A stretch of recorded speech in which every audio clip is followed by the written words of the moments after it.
Sorry, quick correction. It was Lisa who did the minutes because I was chairing.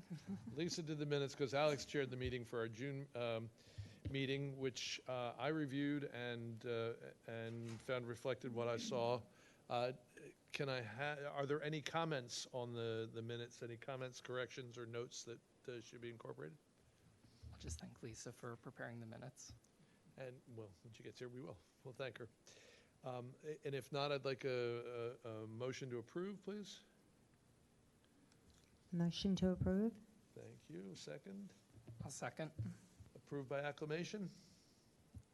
So we'll call the minutes, yay, approved, which brings us to the organizational issues, of which I have a couple. Hello, Lisa. Welcome. Thank you for doing the minutes, which we've already approved. So the first organizational issue I would like to take up is that we have a new representative from the Board of Education. And may I allow you to introduce yourself? Yes, good evening. Thank you so much for having me. My name is Paniata, or PT Kevkis. I represent the school district, and it's wonderful to be here. Can you give us a little bit of background? Sure. I've been with the district for, 21 years now. I started student teaching and eventually got a teaching job. Taught math and science for many years, moved into administration in 2015 as an assistant principal of academics. Most recently served as principal for the past 4 years, and now I'm at the Central Administration Office as the Assistant Director of Teaching, Learning, and Student Services. Wow, wonderful. So historically, apparently in the what I'll call the remote past, because it was before I got here, there was a relationship between this Board of Health and the school board. But when I got here, it's more than 5 years ago now, I believe, 5 or 6 years ago, there was not. And last year, for the first time, we had Jenny join us, and so we were thrilled to have you.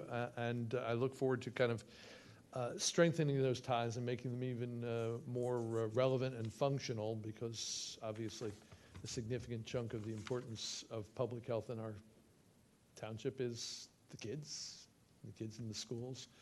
And it's both an opportunity for us, and I hope we can make it an opportunity for you. So welcome and thank you. Thank you very much. The other issue is the issue that I think makes grown people weep and children wail, and that is schedule. And theoretically, the Board of Health is scheduled to meet on the third Monday of every month. That's just a fib. It just doesn't happen.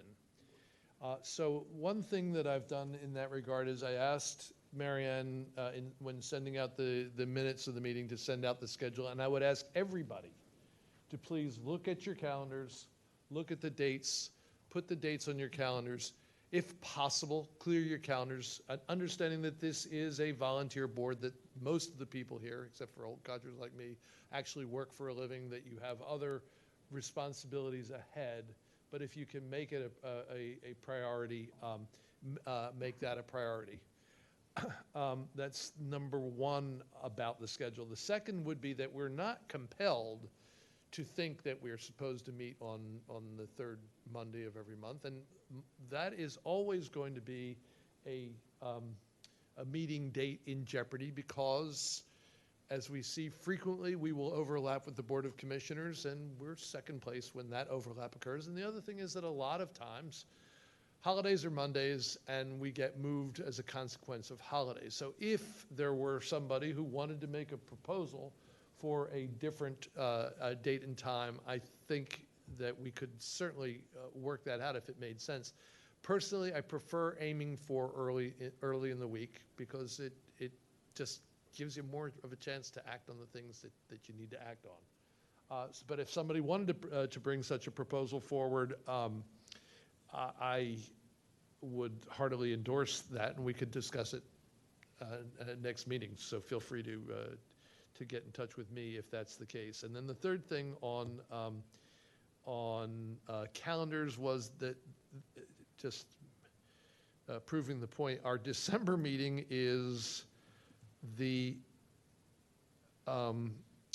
was scheduled on this schedule for the 11th of December, which is not going to work because that's the Board of Commissioners. That would be the second Monday, not the third Monday.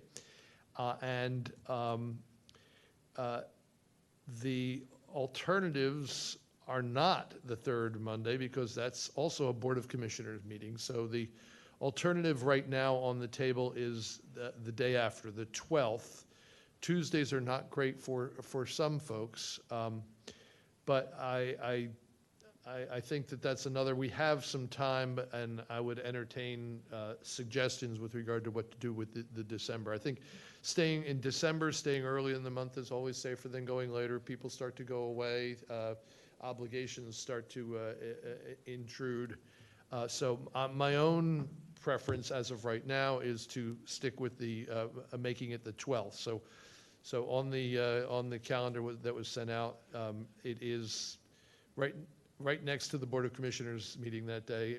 To have the same day, we would have to either start early to leave time or be out of the room by 6, which really does not leave us much in the way of room to do our business. So right now, I believe it will actually be the 12th of December instead of the 11th. And if there are alternative suggestions, again, please email me with those, and we can, between now and then, we can come up with the most desirable solution for that problem, knowing that it will be hard to please everybody. Like I say, grown people break down in tears whenever the calendars come out. So with that, I'll move on to the, unless there are comments, to the next agenda item, which is something that I've been doing since the onset of the pandemic, which is what I was calling a COVID update for a while, and then changed it to a community infectious diseases update when other things intervened, like last year, the threatened triple-demic, and there are other cyclic community infectious diseases, things like mosquito-borne and tick-borne diseases. So having mentioned that, I don't really think there's anything we need to talk about specifically about mosquito or tick-borne diseases. There was a pretty significant amount of West Nile virus around, but other than that, it was not an unusual summer for mosquito-borne diseases. I don't think it was an unusual summer for tick-borne diseases, and since we're moving into the colder weather, I think that those community infectious diseases are probably a rear view mirror. Rabies is endemic in several of the species. There's always rabies around, but and every time a raccoon is taken down, the possibility they have rabies occurs, and there have been a few of those. But again, I do not think there's anything particularly noteworthy there. So I would move on to the communicable diseases of greatest interest. And I'd like to start with what used to be the COVID update with the final paragraph of an article that appeared in this week's JAMA. The title of the article is COVID in the Fall of 2023, Forgotten but Not Gone. And we can stop there because that pretty much sums it up. But their last paragraph, I think, was really, really apt. The authors are the chief of infectious diseases at Emory and the chief of infectious diseases at the University of Michigan. And the conclusions they draw: COVID-19 may be forgotten, but it is not gone. As the U.S. continues to emerge from the pandemic, it is essential that clinicians and patients keep SARS-CoV-2 on the list of viral pathogens that cause major respiratory illness. Protecting the most vulnerable population should be a priority. This includes making vaccinations, high-quality masks, testing, and antivirals easily available. Finally, perhaps the most important way to limit transmission is self-isolation of those who are infected. Regardless of test results, any person with symptoms of a respiratory infection should remain home and avoid going to school or work. While COVID-19 is no longer a public threat, waves of infection will occur for the foreseeable future. How disruptive these are will depend on the behavior of the virus, but also more importantly on the behavior of humans. And there is an awful lot tied up in there. The one first comment I would make is that as a medical professional, I think it is quite remarkable that we are seeing something that probably has occurred many times in the history of mankind, and that's the endemicization of a viral illness that started out gangbusters because of a naive population and because of a pathogenicity of the pathogen, and has the virus has modified to make it more capable of replicating, but less fatal, because the ideal virus is 100% transmissible all the time, that if you smell the perfume on somebody and they have the disease, you're going to get it from them, but that really just keeps you ambulatory and walking around coughing and sneezing. So I think we are well past the Michael Crichton hypothesis here, and we're into the endemicization phase. And the virus is out there, and there are people who still have significant risk from that particular virus, although it is really, really hard to know what the pathogenicity of it is, because there simply are not good data. But there are clearly populations that need to be protected, and I think that all the politicization of the mitigation behaviors, mitigating is really about protecting other even more so than protecting yourself. And I'll just leave it there. Protecting your family, protecting the young and the old and the vulnerable in your family and in other people's family. So the consideration for others, including people who feel it important to wear masks, let's not ostracize that. In fact, consider wearing masks if it's a behavior that will limit transmission from you to other people who might be at risk. And from there, moving off the mask issue, I don't want to get into a big mask debate. There are things that are common to all of the viruses that we're talking about, and the three viruses that I would talk about are COVID, flu, and RSV. They are all transmissible through airborne transmission, and the interesting thing about COVID was that not only did the mutations in the virus change the spike protein and make it more capable of entering, but fortunately entering in a different spot rather than the lung, rather in other places in the respiratory tract, but it also made it a more highly aerosolized and therefore more difficult to contain virus. So that for COVID-19 protection, there is now a new vaccine. It is not a booster. It was cleared, I shouldn't say it, the Pfizer and Moderna are already cleared. Novavax has arrived in this country and is undergoing the process of being cleared for everybody older than 6 months. The CDC recommended it in that way to simplify the recommendation, but I actually think that there are a lot of people who will have some decisions to make. I was skeptical. I'm fully vaxxed at this point and had an episode last summer that heterologous protection is probably the highest protection, having both been infected and being fully vaccinated. But that protection wanes over time. And I've decided that I am definitely going to get this vaccine, but I'm not certain exactly when. The timing is kind of critical because you can expect some protection, unknown amount of protection from disease itself, and significant protection from severity of disease that will wane over time. And it's hard to actually spot what the window of maximum protection that you might want. That being said, for flu, that's a whole heck of a lot easier. For flu, we pretty much have this down with 105 years of work on that.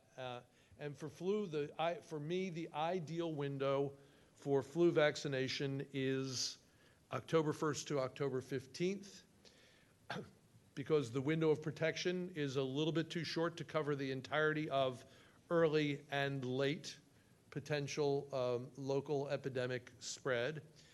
And the rationale that having been in the game for 40-something years now, honed over time, is that if there is early activity, you can act to take the vaccine earlier. If there's not, and you move out, and the day that I like to take it every year is October 15th, which I think gives you the optimum protection at the end. There are really no preclusions for flu vaccine except allergy. Going back for a second to the COVID vaccine, if you had the infection within the last 3 months, CDC is recommending waiting 3 months to get it. And if you've had your last shot within the last 3 months, they're recommending waiting. There is some data for longer waits, but the CDC recommendation is 3 months for both of those. And I could not, if I had to choose one vaccine to take, it would be flu this year, in terms of what I consider to be the potential for severe disease being high. Fortunately, the southern hemisphere eruptions have already occurred, and they do not appear to be strains that are going to be particularly challenging, and it does appear that that there will be moderate to high protection from the vaccine that was created this year for flu. I don't really want to touch on RSV too much, except to say there is a vaccine now for people over 60. The actual CDC recommendation is it's a little hidden because they recommend it for people over 60 with reason to believe they're immune compromised. Not people that are at increased risk, but people who believe they're immune compromised. That's one, boy, the notion that we needed an RSV vaccine before the pandemic never really crossed my mind, and I don't know that RSV has changed, and I'm not sure how I feel about that. But for people who have immune compromise and for people who are in close contact with children, because the other comment made is that virtually by the time they reach 2 years old, virtually every American child has had RSV. For the kids, the vaccine is not relevant, but there are actually antibodies, monoclonal antibodies that have significantly improved outcomes for children. But beyond that, mitigating behaviors are critically important for all viral transmission, including all those colds that are out there that aren't COVID-19, but are other coronaviruses or other forms of virus. And those mitigating behaviors include, as they pointed out in their paragraph in the article, used to be that you got gold stars on your forehead for attendance, but now I think there should be gold stars on your forehead for not attending when you are a risk to others. Mask wearing, which will be ad hoc and pell-mell, but the most important thing, wash your hands. Don't forget to all those signs about employees must wash your hands, because both flu, although COVID is not particularly fomite transmitted, flu certainly is, and RSV certainly is. And I'll end my apparently endless tirade with that. And if there are any other comments. I'll just emphasize also proper hand washing in addition to hand washing in general. The rule of thumb that I think they teach you these days is sing happy birthday twice. Probably preferably in your head if you're in a public restroom, but hot water, hot water better than cold water, soap running the whole time. Hand washing technique yes. is important, as is proper hand washing technique is technique. important in addition to just hand washing in general. Thank you. And with that, Alex, you can leave your microphone on, because the next agenda item is your standing item on food inspection. So I actually don't have anything on food inspections for this meeting. Samantha from the Delaware County Board of Health is going to be here in October. So I'll go over the reports from the summer at the next meeting. Well, that's excellent, because I took your 5 minutes. Excellent, because I took your 5 minutes on the agenda anyway, and that also crosses off the Delaware County Health Department update item under old business, because that's essentially where I wanted to land. I really look forward to having Samantha join us. So that moves us to old business, and the first piece of old business, Adam from Savage Sisters is with us, and I'm thrilled that we finally have been able to not only have you on the agenda, but actually be able to have you speak to us. So Adam, the podium is yours. Thank you guys for having me again. And Alex, did you get that photo I sent you? Are you able to pull that up? It's not necessary, if not. No worries, no worries. So today don't worry about the photo. It's not that serious. So today I'm just going to kind of reiterate what I was talking about last time I was here, which is the introduction of overdose prevention and reversal trainings into all of Radnor's high schools. So not just Radnor High School, but all of the high schools throughout Radnor Township. I do have a specific ask this time. Last time it was just to get us into Radnor High School pretty much off the bat. But this time it is a little bit different. I'm hoping that at a future time, and I spoke with Alex about this, and apparently the setting of that would be a special meeting. We could get the members of the Radnor Board of Health as well as members of the Radnor School Board into a room where we can actually present you with the training that we would like to see implemented in all of Radnor High Schools. So the reason that we want to provide that training, as I mentioned the last time I was here, is because students, specifically high school students, are at an incredibly high risk of encountering dangerous substances, especially opioids, and currently the fastest growing age group in America to die from an accidental overdose are teenagers. So the need for that has never been higher, and we are able to, myself and my organization, Savage Sisters Nonprofit, along with several other organizations that I'd be more than happy to provide leads to, are able to provide those trainings and have been providing them at other schools and other businesses. Yeah, that's pretty much it. So the main ask there is to get Radnor Board of Health, as well as Radnor's School Board into a room so that we can provide you guys with that training, which typically takes about an hour to an hour and a half. It includes a presentation as well as a follow-up for not necessarily a quiz, but a Google form follow-up that checks to see how much information was retained and how effective our presentation actually was, as well as if the people viewing it would want to have it provided to them again. So I want to make sure I'm clear. You're saying you'd like to provide the training for the board members themselves? As well as the school board, correct, yes, or some members of the school board. That would be wonderful. As I can imagine that, you know, though we can tell you how effective our training is, until you see it for yourself, it might be hard for you to advocate to show all of our children that. But also this would be something that would be open to community members. Anybody is welcome, absolutely. I would really love to have the Board of Health and the school board specifically there, though, yes.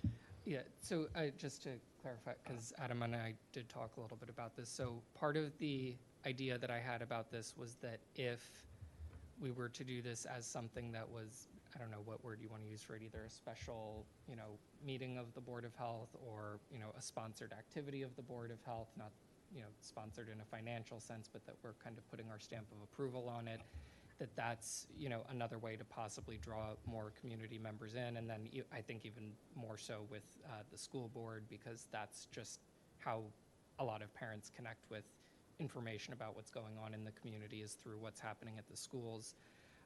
So that was kind of the idea behind that, but I think it's definitely something that would be beneficial to the community. And so that was kind of where I was coming from on that. Was I think Absolutely. At our last meeting we got a little bit hung up on kind of exactly you know, what the ask was or what the role is, but I think that would be something that we could do that I would only see that there would be benefits from doing something like that. So Absolutely. Oh, I absolutely agree, and with Alex's opinion, and I wholeheartedly support and endorse Adam and Savage Sisters' presentation. I don't think that there can be any harm from that, and I think only good could come from that. And Adam is absolutely right in mentioning that the teens are at the highest at risk, and I should also mention that teens also include, we're talking about 13-year-olds and up, not just high school students. So unfortunately, that age is growing due to the illicit drugs that are being found in counterfeit pills that are much more attainable for younger age groups. So I really hope we could bring that in, and thank you for offering to do that, Adam. Absolutely, thank you.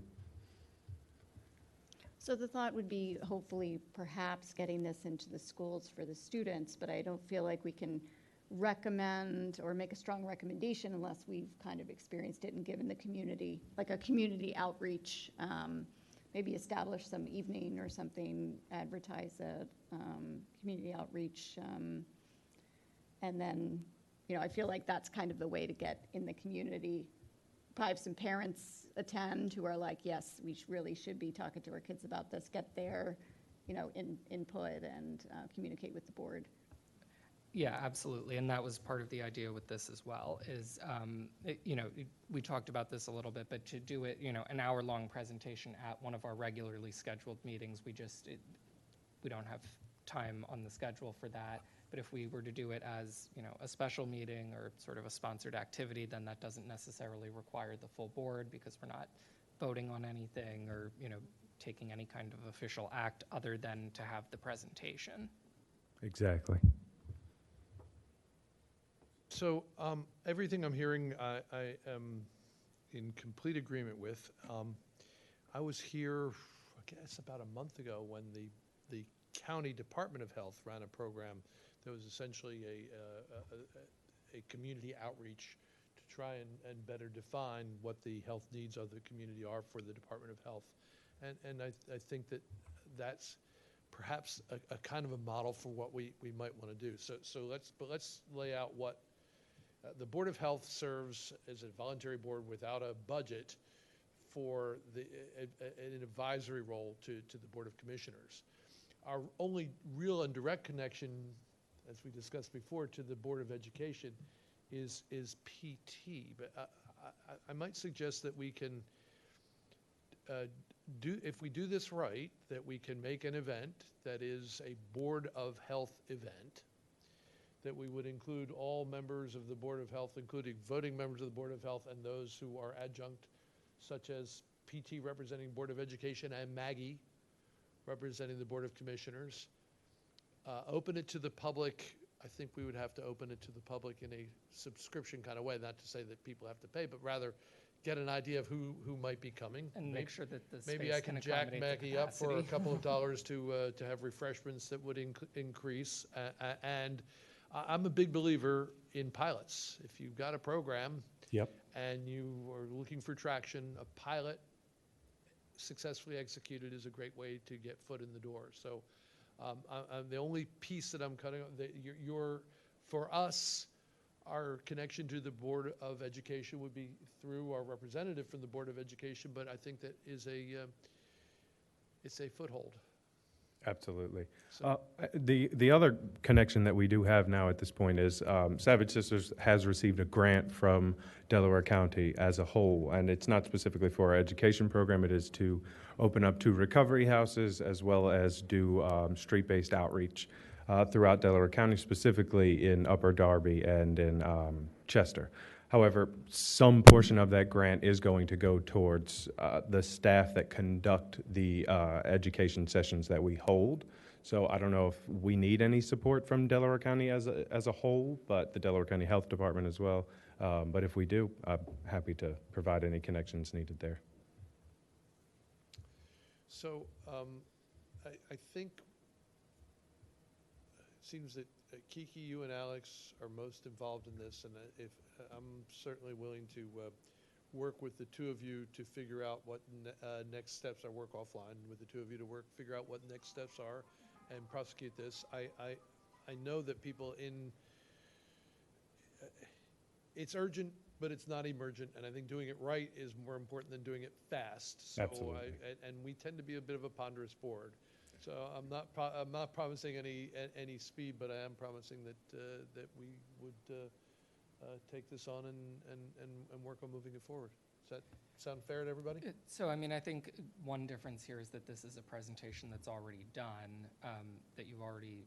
Done hundreds of times. Right, Yeah. exactly. So, I mean, it would seem like sort of the next step is just sort of identifying time and venue.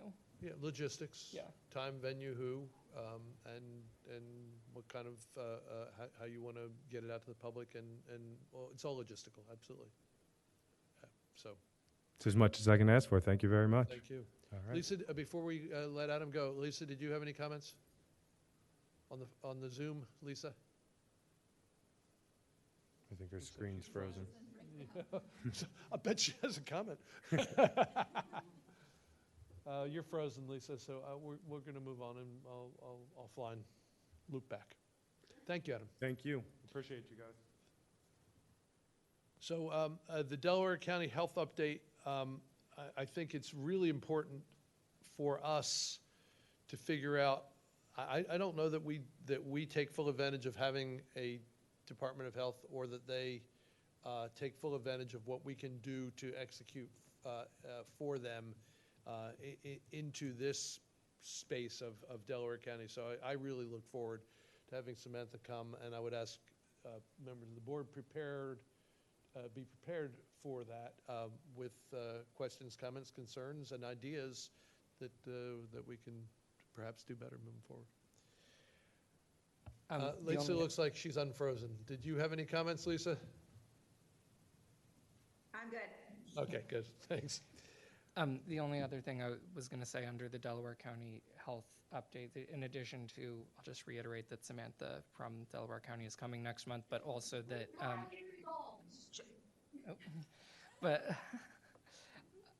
also that we did have an event at the Township building, which you sort of referenced earlier, but I didn't know if we wanted to say any more about that. I know you attended, Kiki, I know you attended.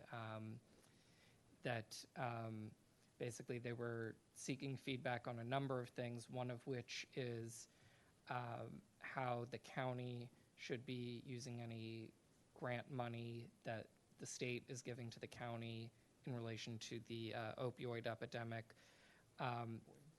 For anybody who was not able to attend, the Delaware County is, I believe it's still open, taking survey answers for input on a variety of issues related to the new health board and how people want to see that new health board act within the community. So I'll include that, as we have on previous minutes, the link to that survey, because this is our opportunity while the program is, once these programs are up and running, the ability to shift things around isn't going to be as great as it is at the outset. So this is our chance for people in Radnor to have their voice heard in how the county is going to be doing things moving forward. Thanks, Alex. Thanks a lot. The last item on old business, Bob Desidue is not here, and it's the oral health program that I thought was a fabulous idea at the outset that ended up getting mired in the bureaucratic muck, and I don't know where it stands on that. So I really have to defer that until Bob is here, hopefully at next month's meeting. So with that, I think I'd like to turn it over to Alex and Lisa. Seth not being here, he sends his apologies, but he was one of the folks who has a standing meeting at this point and simply could not get out. But an update on our student intern program from Alex and Lisa, please. So just at the outset of this, I'll kind of update anyone on sort of some discussions that were had offline over the summer. So when we previously met, we had put forward essentially 3 different potential student intern projects. Lisa and Lisa each put forward a project. Lisa D put forward a project that was related to bike paths and kind of the accessibility of biking in the township, and Lisa B had put forward a proposal about mental health, and then I had put forward something about kind of diet and nutrition in the schools. Unfortunately, due to some changed circumstances over the summer, I felt that I would not necessarily be able to give the appropriate time commitment to the student interns for the upcoming year. So at this point, it really is Lisa and Lisa who are kind of going to be running things this year, other than I would let them kind of take over from there. So the call that Lisa had written for interns went out, I believe it was last Thursday on Schoology, which was a little later than we were kind of hoping for. But Lisa, how many applicants have we had so far? Today is the deadline, so I suspect that we will be getting quite a few today. At 11:59. Yeah. We did get a few more, Lisa, I'm sure you're getting them as well throughout the day today. So we probably have, I can go in and count, but we probably have about 8. Yeah, great. I'm not sure I've gotten all of them, but I mean, that's okay. As in years past, I'm going to recuse myself from choosing the interns. I don't have any issues working with them, but like considering half of them are friends of my daughters, I think it would be unfair of me to help choose. So I know last year Alex and Dave, you guys chose, if I'm remembering correctly, reviewed the applicants and chose. So, you know, however we want to work that, if Alex, you can become involved in that, or if David, you want to do that, Lisa, you want to do that. I think we had told them like a week to review the applications. We'll let the ones know that were selected, and another week to let the ones know who were not selected. And just to keep in mind that we did ultimately on our letter say, if you have another idea that you're interested, you know, tell us about it in the application. So if one of those people would be accepted, then as we've discussed before, we kind of went like board approved projects, then that the student next month preferably would present, okay, I'm interested in this, and this is what I was thinking about doing. And then at that point, you know, I mean, I'm willing to mentor, but if it's something that's up somebody else's alley that you'd be interested in mentoring, then having another board member volunteer for that. But then we also have our specific topics. I don't know, Lisa, if people had mentioned in their apps, because I wasn't looking too much, just because. I think there's three different proposals from what we proposed. One of them has to do with sleep, which, you know, we did, the project was about that last year. Another one has to do with, I think, mindfulness, and then there's one more perhaps on nutrition. I'd have to go back and read the cover letter, but there actually are a few original student ideas.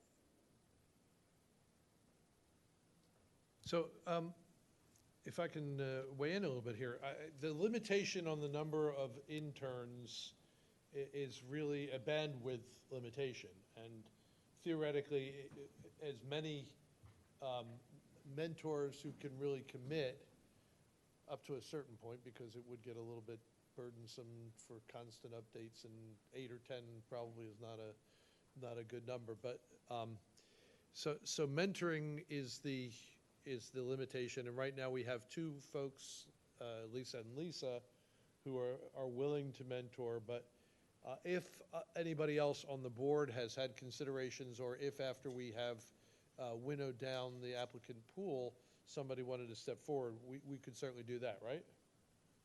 That's first, and I would suggest that's one, and two, I would suggest that Alex and I kind of, from a selection point of view, do a screening, and I think the more inclusive that we can be in a selection process, the better that will be, so that maybe Alex and I act as actually a second round screen, because Lisa and Lisa are doing a preliminary screen, and then we sort out applicants, and if it's easy to come down to the right number, fine.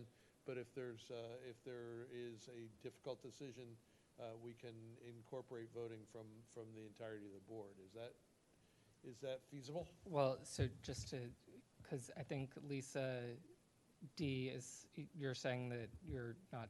I wouldn't even want to do an initial screen. Yeah. I mean, I know I'm getting the applications and I can distribute them I such, mean, but it's like, so some of these kids I've known since they were 5, Yeah. so I wouldn't want to be the one, you know, So, I mean- determining if they get to be a Board of Health intern.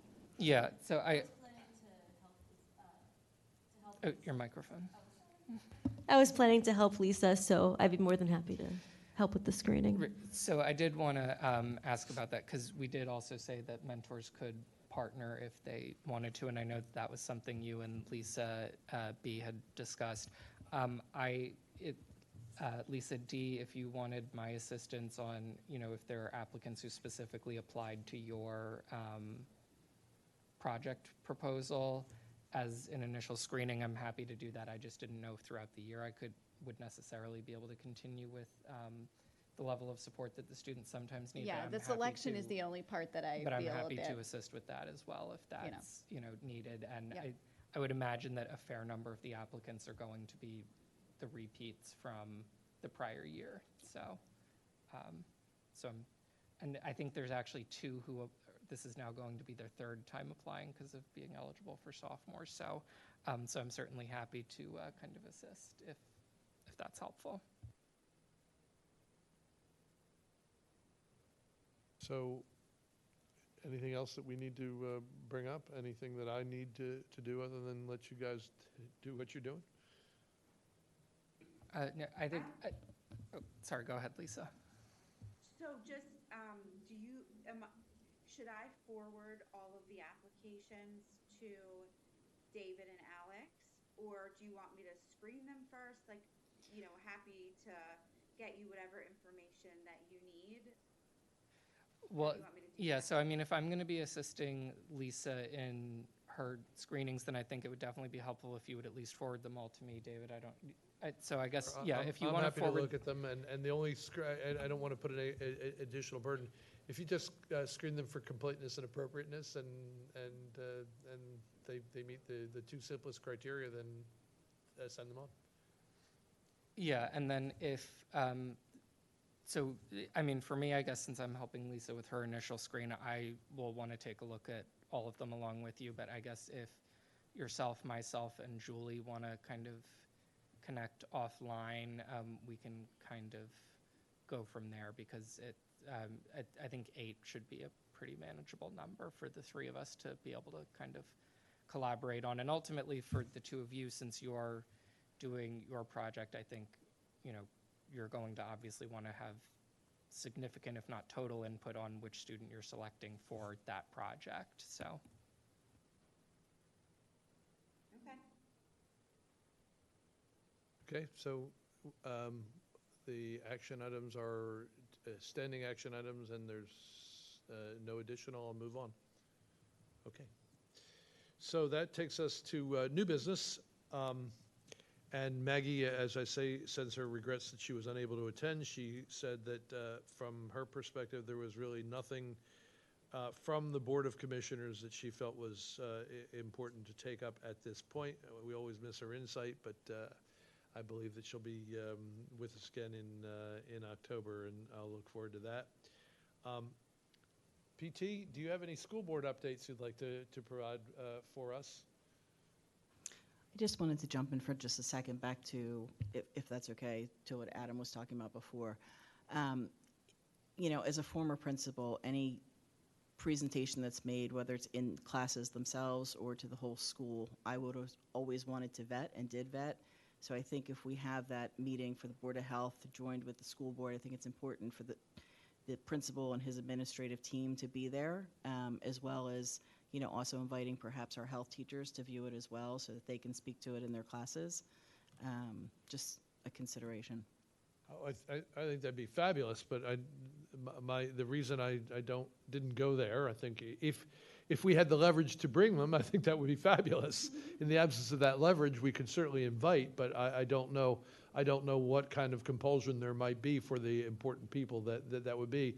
So my point would be the additional collaboration of the critical folks from the school board would be fabulous. But even in the absence of that, if we had you on board, we could.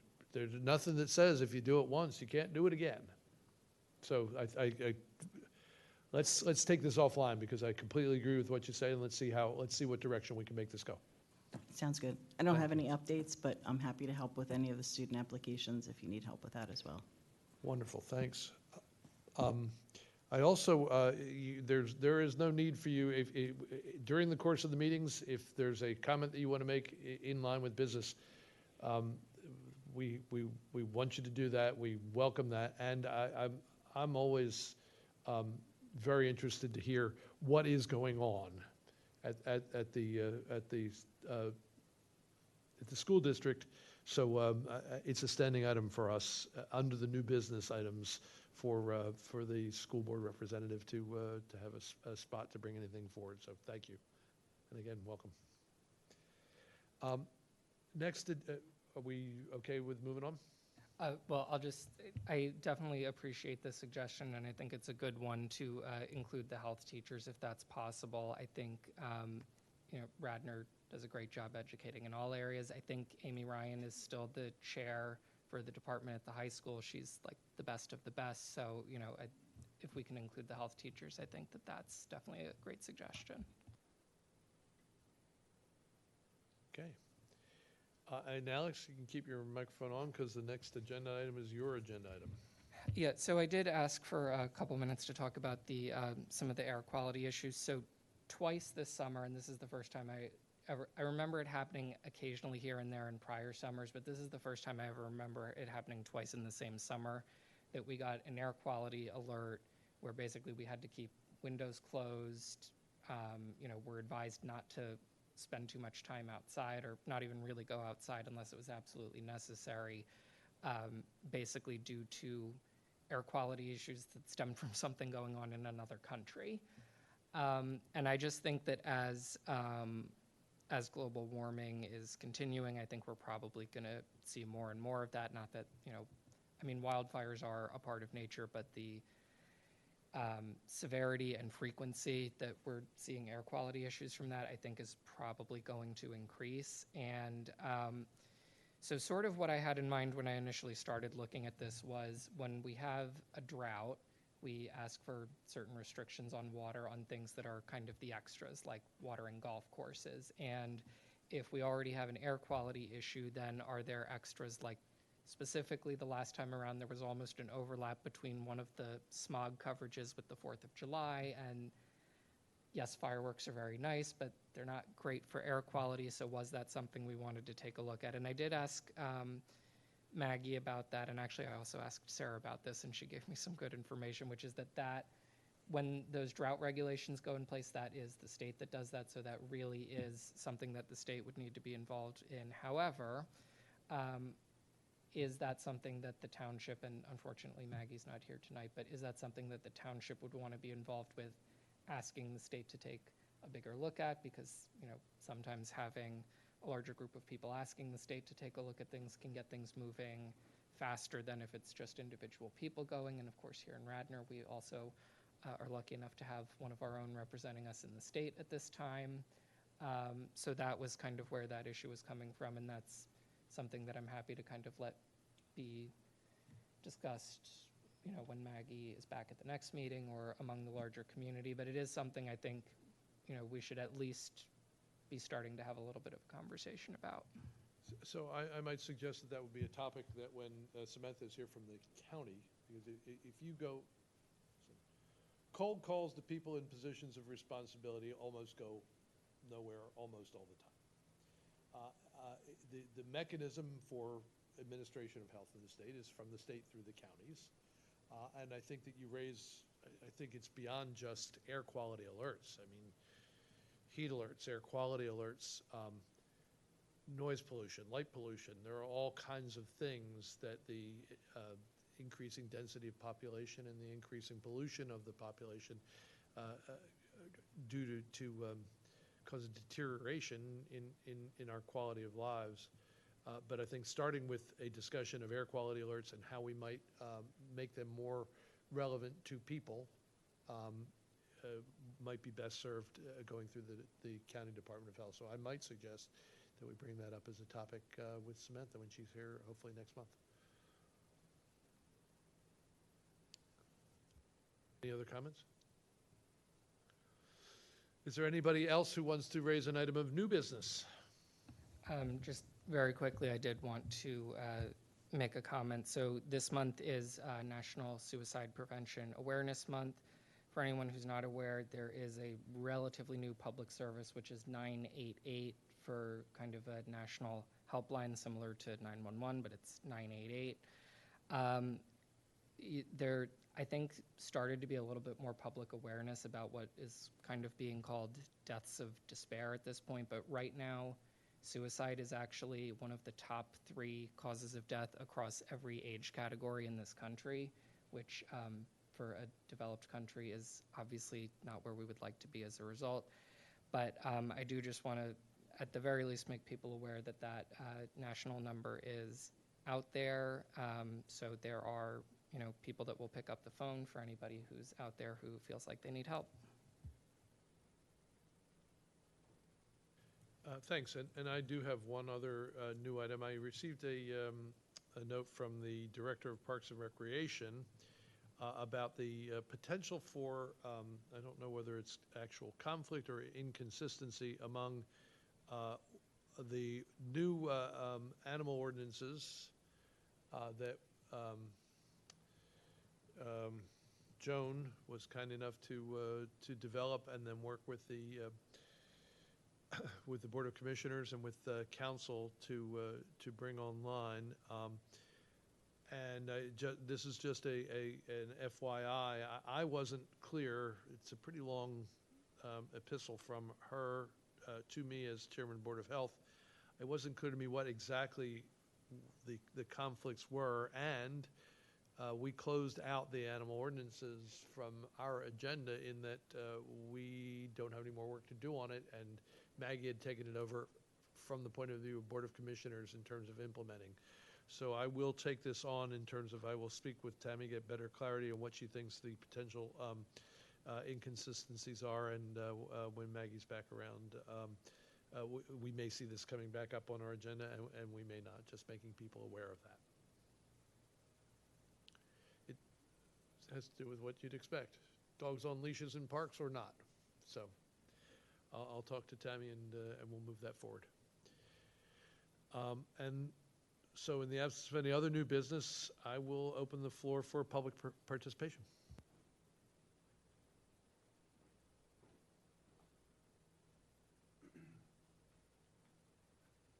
Hello, my name's Bill Carianis. I'm a resident of Radnor, 708 South Winds Drive in Bryn Mawr. I'm very happy to hear that the board is entertaining the presentation from Savage Sisters. It's something that I'm very passionate about. It's a huge crisis and problem in this country, and as a board and as a school district, the school board, you need to see the presentation so you know what you're advocating, and I hope that you would advocate it. It's a problem that goes across all demographic and geographic, rural and urban, and Radnor is not immune. Thank you. We're no more immune from that than we are to smoke from Canada. Good evening, Sarah Pilling, 29 Garrett Avenue, with my climate change hat on. We were very, very blessed this summer to have missed the bullet. This was the hottest summer worldwide. But our temperatures, as it worked out, was equal to what we incurred in 2014. That's no reason to think that we're not going to have worse summers. So I just wanted to bring that up.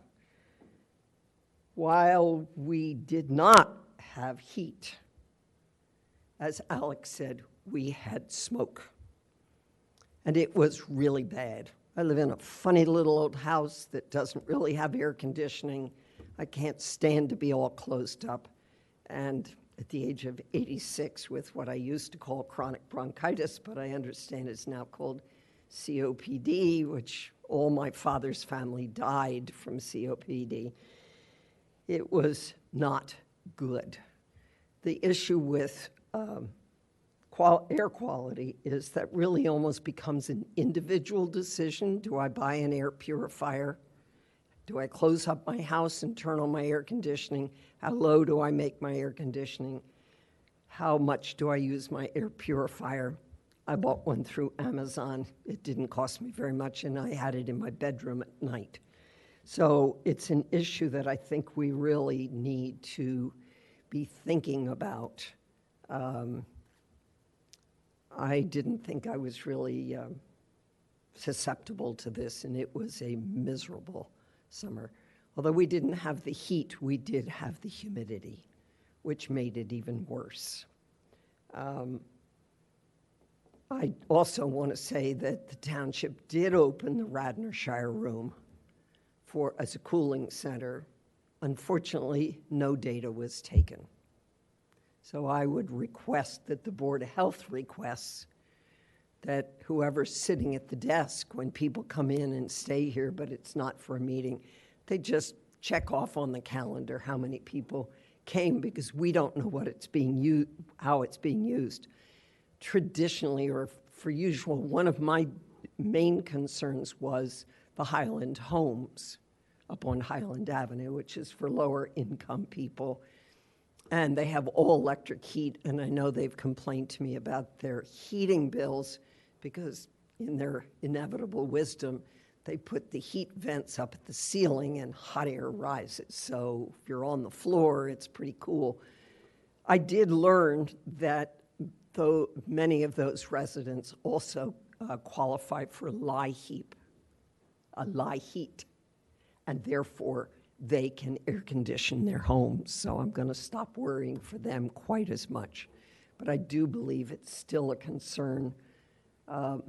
We did, as I said, we missed the bullet this summer, but I have a traditional or a longstanding concern about Public Works, who works outside in the heat of the day, and the kids in the day camp. I just don't know what's happening. And I have deep concern. While it may not have been hot, believe me, the sun had an intensity that made it, I'm a long-standing, get outside and go play, because I'm that old, that's what you were brought up. There was no vitamin D in milk or vitamin D to take. You just went out in the sunshine and got as brown as a berry. Couldn't stand the strength of the sun this summer. It's still bad. So I don't want the issue to disappear because we think that climate change isn't happening. Well, it is. We just were blessed this summer while the rest of the country fried. Thank you. Thank you, Sarah.